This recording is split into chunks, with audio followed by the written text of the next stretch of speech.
I'm very glad that you came tonight.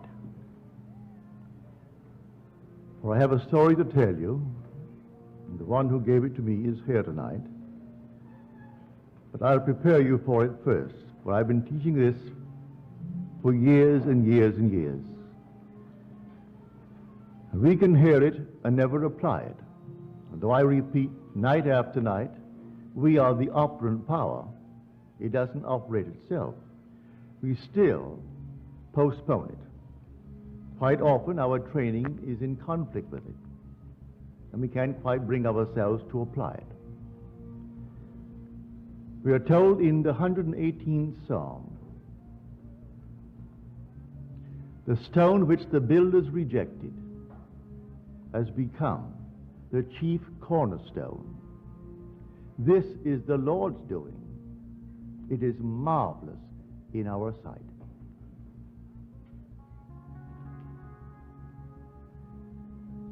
Many years ago, sitting in the silence,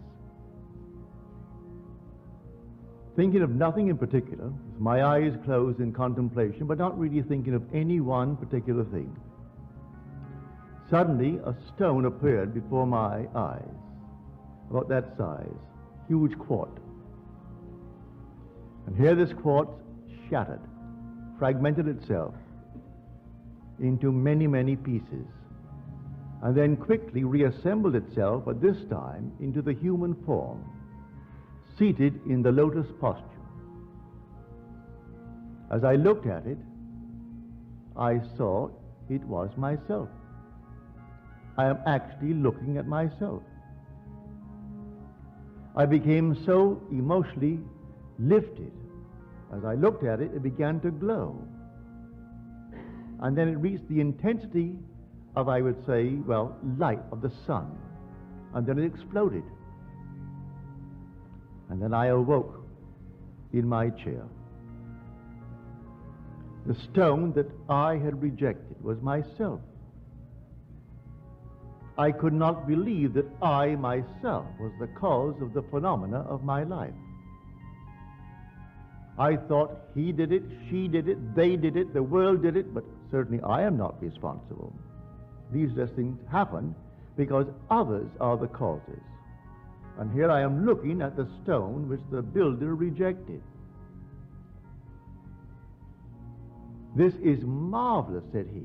It's the Lord's doing, and it's marvelous in our sight. When we actually see this world as a world of appearance, behind which the reality of imagining lay, we find the truth. All things exist in the human imagination. And by that I mean the individual's imagination. In your own bosom, you bear your heaven and your earth. And all that you behold, though it appears without, it is within, in your imagination, of which this world of mortality is but a shadow. Now, you and I will call ourselves either Christians or Jews. Both are the same, really. The Jew is the foundation stone. It is the tree. Christianity is its fulfillment. It is the fruit. But the tree is Judaism. And all that it actually contains will come out eventually in a plan, a wonderful plan that was there in the beginning of time. And that we call Christianity. Blake said, I know of no other Christianity and no other gospel than the liberty both of body and mind to exercise the divine arts of imagination. Then he adds, the apostles knew no other gospel. And the worship of God is using his gift. And then he states, God becomes as we are, that we may be as he is. Now, what is the gift? He also mentions that. The gift He said, man is all imagination, and God is man, and exists in us, and we in him. The eternal body of man is the imagination, and that is God himself, the divine body, Jesus. Now, as you're seated here, that's all about you. Your own wonderful human imagination is the God of the universe. That is the one spoken of as the Lord Jesus. That's the one. Is it really true? Well, you're called upon to test it. Test it and see if it's true. Now, I have a letter on me tonight. I really should read it, but I'm not going to. I should read it just as he wrote it, but I'll tell you the contents of the letter. This gentleman hasn't been here in years. The last time I saw him was at the E-Bell. Well, you know who've been coming since the E-Bell, how long that has been. He said, I must tell you this story. It may not make sense, but I must tell it. For it's the first time that I have ever used my training according to the things that I have heard you say. I am a psychologist, and I have wasted years trying to talk people out of their mental problems when I could easily have imagined them whole and happy. Now, here is the story. He said, a friend of mine, this lady, claimed that she was in many ways abnormal. She and her husband adopted a little baby girl, and something very strange went wrong with the child. The child was 4 years old and still could not speak, and the few words it muttered, it garbled so that it is simply not intelligible. But in the 4 years talking to her, there was progress. Then one day she said to me, I do not feel any longer that I am abnormal. So now I say to myself, I am not abnormal. He tried to explain to her that that's not quite the approach. And then he broke the thought and he told me this story. He said, for instance, in my own case, I find a home that I want. I begin to imagine that I'm living in that home, and then doubt sets in, with the result that that doubt materializes into a person. And that person has more money than I have, and he buys the home, leaving me out in the cold.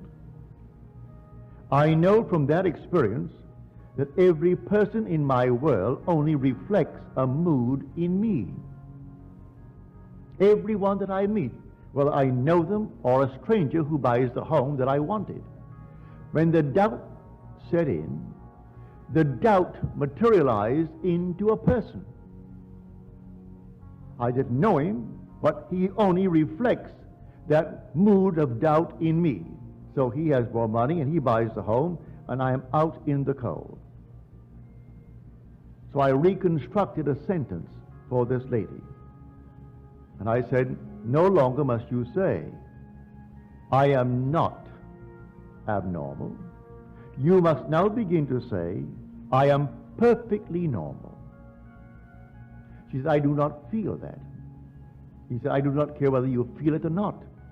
You must begin to persuade yourself that you are perfectly normal by repeating within yourself, I am perfectly normal. The day she began it, the child went into a coma. So profound was the sleep that it was difficult to rouse her. She could not be awakened. She asked me to examine the child. I said, no, take her to a medical clinic and have them examine the child. But as she began, from his suggestion, to assume I am perfectly normal, within 24 hours the child awoke. They made the test in the medical center and found her alert and bright. She was only the outpictured statement of that mother who adopted her. The mother began to feel, I am abnormal. So she adopts a little child, a little girl. And the girl for 4 years couldn't talk. And when she began, it was so garbled, it made no sense. She only bore witness to that strange, peculiar claim of the mother who adopted her. And when she changed the pattern of speech within her and said, I am perfectly normal, the child, by the medical clinic, found her not only alert, but perfectly healthy and returning to a normal state in this world. The whole vast world is yourself pushed out. All that you behold, though it appears without, it is within, in your own wonderful human imagination, of which this world of mortality is but a shadow. Why? I found him. I found him of whom the prophets spoke. They spoke of Jesus, and the world is taught to believe he's a man who lived 2,000 years ago and who was crucified 2,000 years ago. And I am telling you, he is crucified on humanity. And the one crucified on humanity is man's own wonderful human imagination. That's Jesus. And there is no other Jesus.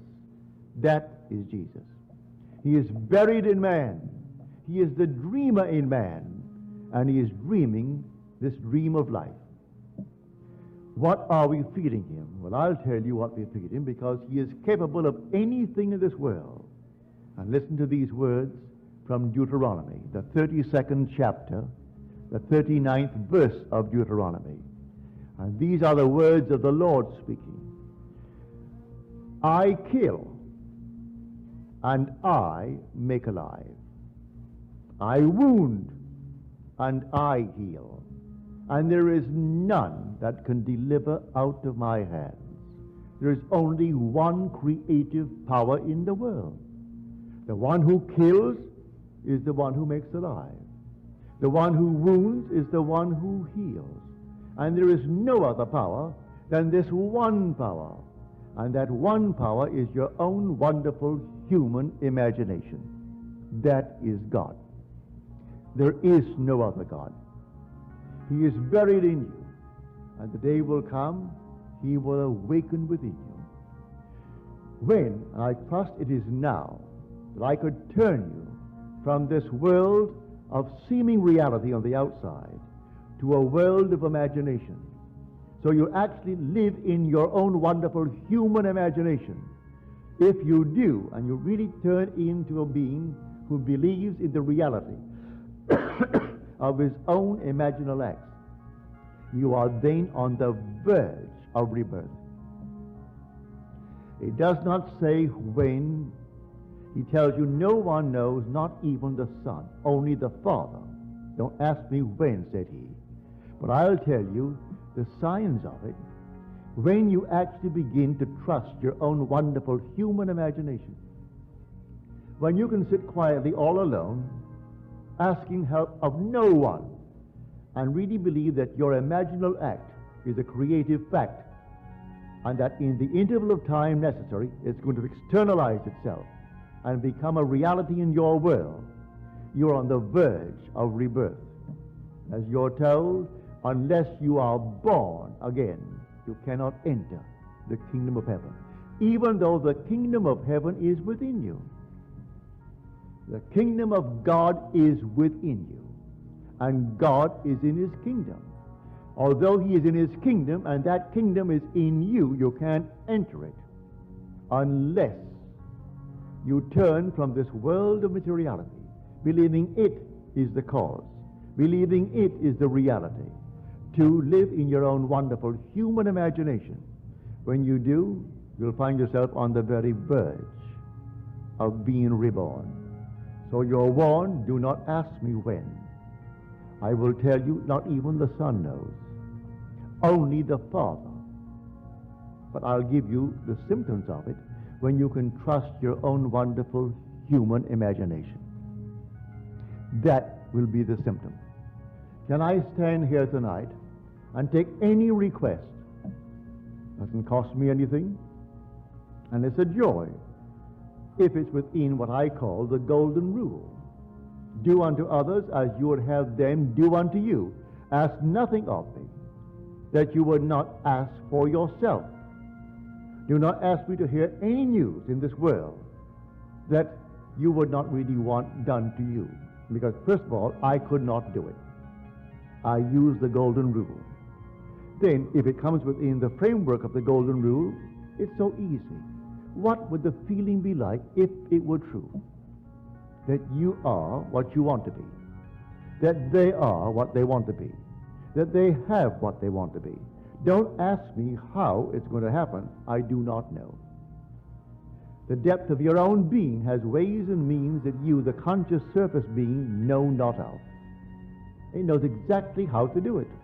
So don't ask how it's going to be done. So when doubt sets in, as he said in his letter to me, when the doubt set in, that doubt materialized in the form of a person who also wanted that home and had more money and bought it and left me out in the cold. I can tell from the uprising of moods within me that I'm going to meet certain people. And I do. The mood, you can suppress the mood. As Churchill said, the moods determine the fortunes of people rather than the fortunes determine the mood. Don't ignore that great man. He said that the mood actually determines the fortunes. So I would catch a mood, well then catch the mood of your wish fulfilled. What would the feeling be like if it were true? Imagine the wish fulfilled. What would it be like? How would I feel if it were true? In spite of all things round about you that deny it, you walk as though it were true. And in a way that you do not know, and you need not know, it will externalize itself within your will, and you will actually receive it. Listen to these words. With God, all things are possible. That you will read in the 19th chapter of the book of Matthew. Now we'll go to the 9th chapter of the book of Mark. All things are possible to him who believes. He equates God with the believer in man. All things are possible to him who believes. That's Mark. Matthew, with God, all things are possible. So he equates the believer in man with God. Well, the believer in me is my own wonderful human imagination. What other thing in man but is reality, which is imagination that believes? It's the dreamer in man. I go to bed at night and I dream. The dreamer and the waking I are one and the same being. Can I believe, or am I going to allow certain doubts? Now, he is a psychologist, trained to talk people out of their mental problems. Put them on the couch, put them on the chair, and talk them out of it and spend years, when he could easily, as he confessed, have imagined them whole and perfect and happy.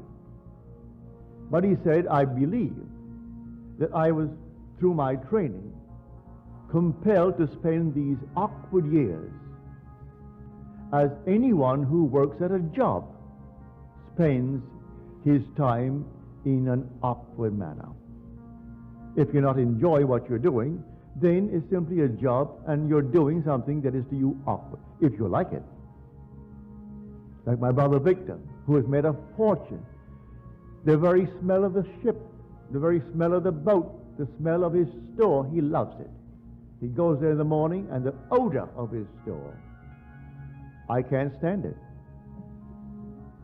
He goes into the grocery store and everything about it. He just loves the odor, all the combinations of the odors of the grocery store. He goes into his department store, all the things of the department store. That's the odor. It affects him. He loves it. Goes to a hotel, and the restaurant naturally is all in service. That affects him, and he loves it. He so loves it. He's in the mood of success. So fall in love with something that really excites you, and feel that you are already what you want to be. And I tell you from my own experience and from this man's experience that it will work. Now, here is a man who heard me years ago. He came home one day, and I thought, now here's a man teaching people how to live correctly. And I had 2 books. They're completely out of print. You can't buy them. But I thought, if I could give them to someone doing this kind of work, who is serious, he's a trained psychologist, I'll give them to him. So I gave him these books. I don't think he's read them. First of all, they're named after the mountains of Switzerland, Zermatt and Oberland. But it's all imagination.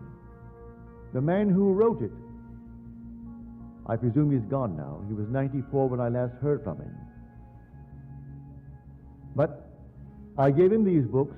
They were new and completely out of print. You can't get the books.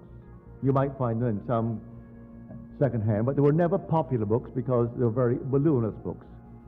But he wrote them in the form of a dialogue like a Plato. He introduced 5 characters, and each one was a scientist, one was a philosopher, one was a mystic, one was something else, and they all discussed.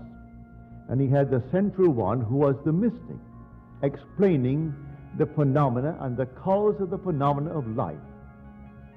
And so he wrote these volumes. And I gave them to him. I asked him the other night, because he's here for the second time in years. And he mentioned the way he told me about them. I don't really think he really read them with understanding or really read them, because it's told like a Plato would tell a story, introducing characters, because the one person is speaking as the scientist, as the mystic, as the philosopher, as the atheist. He had them all present, only 5 characters. But the books are completely on imagination. And it's called the Zermatt Dialogues and the Oberland Dialogues. And I went down to the bookstore in Long Beach called Acres of Books looking for them. And old Mr. Smith, he's gone now. He was then in his 80s. And I was looking all over the philosophical department and the other departments. Oh, he said, you wouldn't find them there. You'll find them under Switzerland, the mountains. He didn't know the content of the book. Go over to the place and look under Switzerland. And there they were. So I found my 2 books. And I parted with him and I gave them to him in the hope that, because he is a psychologist, a trained one, that these were showing that causation is all imagination. That imagining creates reality. What am I imagining? So they came to him, the embodiment of imagination. And they said, but you haven't eaten. And they were concerned because he'd been left alone and he had not eaten. And he said, I have food you know not of. And the food is, what are you feeding your imagination morning, noon, and night? You read the morning paper and you react. And you don't know one character there, any of them, and you react even before you get to the end of the page, based upon some biased reporter. But you react. That's what you fed the Lord. For the Lord is your own wonderful human imagination. That's God, and there is no other God. That is the Jesus of Scripture. That's the Jehovah of the Old Testament. And he is housed in you. That's why you are immortal. So you can drop right now. May I tell you, it makes no difference to your immortality. Chop off your head, burn you, and turn it into dust. You are an immortal being. You cannot cease to be, because God became as you are, that you may be as He is. And so you're going through these with these strange, peculiar diets, and we simply produce what we feed upon. You can learn a lesson from the animal world. When we were children, we had ducks, chickens, all kinds of things that you have on a farm. And we were a large family. There were 10 children, 9 boys and 1 girl. And we had a father, mother, and grandmother, all living in our home. And Mother would say to us, take, say, 2 or 3 ducks and put them away, because I want them in 2 weeks. I'm going to have a duck dinner. So you take the 3 ducks and you put them away. Well, she meant that you will change their diet, because when I was a boy, fish was plentiful and cheap. You could bring in all kinds of fish. We had no refrigeration, so if it wasn't sold in the evening, early evening, it rotted. So you simply either use it for strange bait the next day, or you fed the animals, that is, the ducks. So we would take the fish while we kept them alive and fed on ducks, on fish. And they got fat and they were altogether healthy. But you couldn't eat that bird until you took it and isolated it and put it in a cage by itself and stuffed it with meal, corn, sour milk, anything of that nature. And at the end of 10 days, that bird, having been fed only on, say, milk or corn or anything you had of that nature, the whole system changed. And so when you cooked it, it was like a milk-fed bird.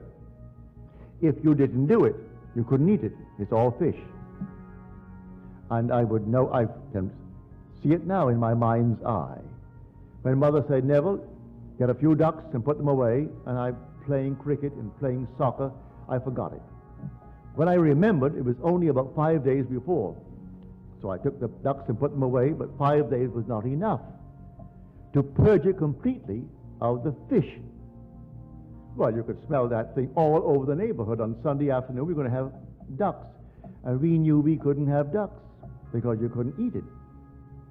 You look at a duck and you're eating fish. So it repulsed everyone. Of course, we got a good spanking for it because we didn't do what Mother commanded us to do at the time that she told us to do it. Well, that is just like everything else in this world. You feed, as he said, I have food you know not of. You feed for a few days, a couple of weeks, on a changed mental diet. In this case, in 24 hours, when she took the diet that he gave her, I am perfectly normal. The child went into a deep, deep sleep from which she could not be awakened without a struggle. And then the clinic said, well, she's not only bright, but she's healthy. She's completely right. She was simply the outpictured statement that that girl lived with when she said, I am abnormal in many ways. You take a new diet tonight, and just like the duck, and it may take you a day, it may take you a week, it may take you 2 weeks, but if you actually persist in the changed diet, you will outpicture that diet, that change of diet, and your whole vast world will change. We are the only beings to whom he gave speech. He actually became man. And this inner speech is a marvelous gift, and you can't stop it. You're doing it morning, noon, and night. You go to bed talking to yourself. You wake in the morning talking to yourself. And whether there's someone present or not, you're still talking to yourself. You walk the street. Some are obvious when they do it, but most of us are not that obvious, but we're doing it anyway. We're carrying on little mental conversations with ourselves. But what are we carrying on? Arguments? Or are we boldly affirming and asserting that I am? And then name what I want to be. In her case, he gave her what she should say. And she argued with him, and she couldn't say it because I do not feel that yet. Don't wait to feel it, he said to her. Do it now. I am perfectly normal, because if you say I am not abnormal, that's not a creative thing towards your goal. In fact, it may be destructive. You want something positive, not something negative. I am not abnormal. I am perfectly normal. Then the child, the outpictured self, So everyone in your world is yourself pushed out. Blame no one. Don't even blame yourself. Just change the diet. They only reflect what you have been doing and maybe still doing. And when you see it, you change the diet. And the diet is simply words, all within you. So you assume that you are now the man, the woman that you want to be. Walk in that assumption as though it were true. Live in it just as though it is true. And then, who knows, that diet may not take more than 24 hours. I'm quite sure it would not take more than a few weeks to project itself in a way that you do not know. How do you know this little duck? And I'm speaking from experience. I'm not telling you a story that someone told me. I was the one spanked for not catching those ducks the very day the order was given. And Mother was a kind of a disciplinarian that she always kept her word. If she promised you a bicycle, if she gave you a bike because you would do something, she kept it. If she promised you a beating, if you didn't do something, she kept that too. She was a great disciplinarian. I came back during the First World War. I went down on a schooner to the what is now called the Virgin Islands. Then they were owned by Denmark. Santa Cruz and what is now St. Thomas and then St. John. We bought them during the war, the First World War. That is, we in America bought them. But then I was a British subject. And I went down on a schooner to get cattle because we didn't raise cattle in Barbados and we needed the meat. And they had the dairies, all Denmark. Denmark owned them. So there were dairy people. Bought the cattle, put them aboard the ship, and started back for Barbados. And we were becalmed off Martinique. Martinique has a huge mountainous volcano. We were out of sight of the island, so they couldn't rescue us. And there's no radio in those days, no possibility of contacting the mainland. And there we are, simply drifting, not moving an inch in the course of a day. And the cattle are dying. They're all dying. We were 8 days late coming into Barbados, and all the cattle are gone from the bilge and the lack of food, the lack of water. And I thought, well, now, when I came home, they'd be so happy to see me because they thought I was gone because the submarines, the German submarines, were shooting at everything in the area, even a little schooner. So I came in, and I came home. They all greeted me with open arms. But that very day, Mother said to me, I don't want you to go out into the sun. You've had enough sun on that schooner for these many days at sea. I must have been 2 weeks at sea, and no possibility of any shade. Burnt to a crisp. Don't go out. Well, I had guinea pigs, and I had rabbits. I had to go and see how my guinea pigs and rabbits were coming on. But she told me not to go. I figured my first day home, certainly Mother will not hold it against me. So I went out, disobeying her order. When I came back in, she said, did I tell you not to go out? Yes, Mother. I thought, well, now, after all, this is my first day home. She thought I was dead. Here I am resurrected.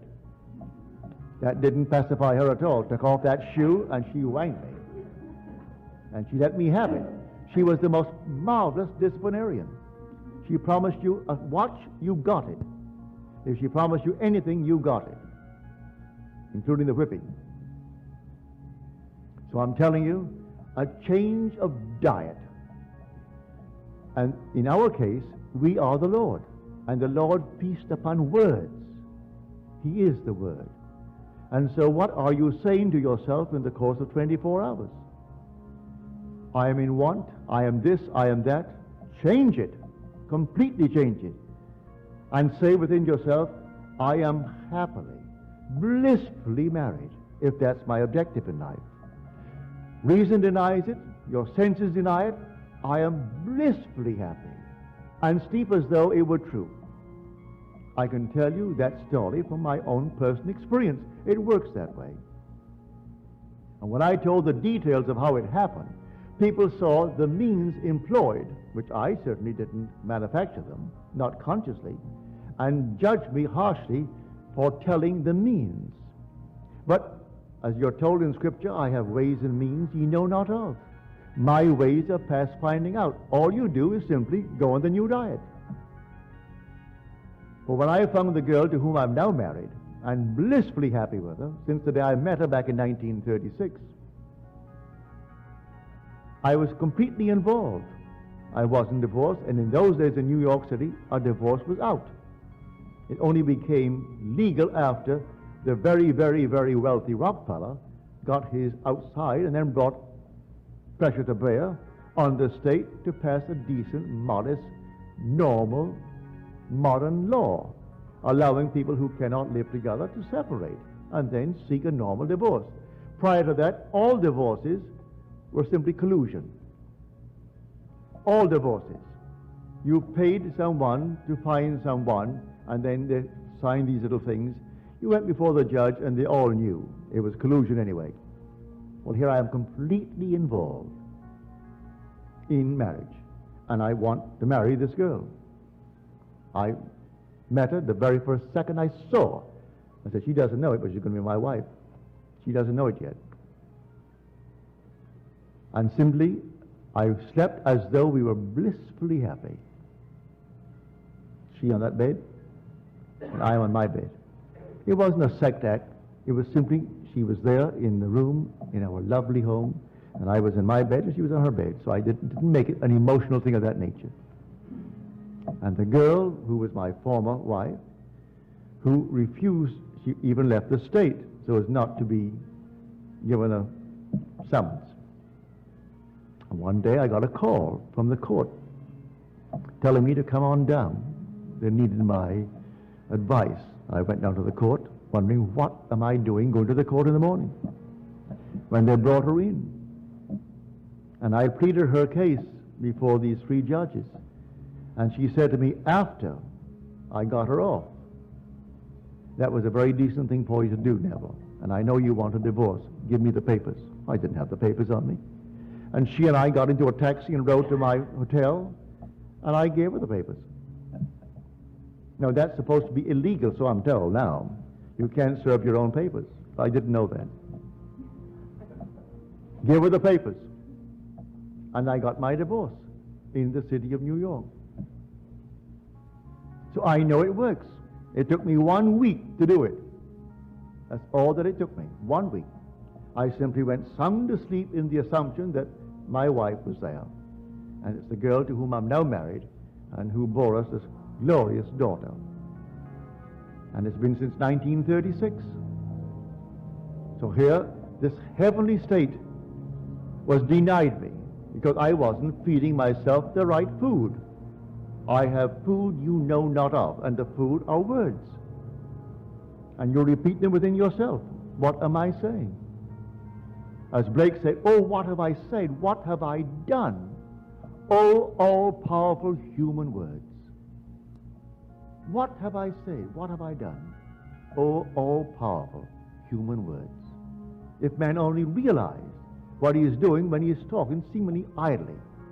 So, after all, who cares? Who knows? Who knows? The only one that cares knows. And he is your own wonderful human imagination.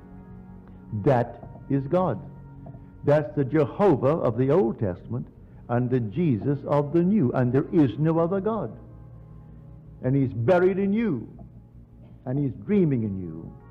And surely you want to awake. But you will awake the day that you actually move in to the life of imagination, where you trust your imagination and live in it. You're not far from the threshold of rebirth. But I can't tell you the day or the hour. No one knows but the Father, and the Father is your own wonderful human imagination. I saw it so clearly. This is the stone that the builders rejected. But what the builders rejected has become the chief cornerstone. It was the Lord's doing, and it is marvelous in our sight. So I rejected the fact that I was the cause of the phenomena of my life. I couldn't believe it. I thought everyone outside of myself caused it. Then I realized, when I saw the vision, here is a stone, a quartz, and it fragmented into numberless parts. As he said, the one who bought the home, that's a fragmented part of my own being. My doubt brought him into being. He materialized my doubt.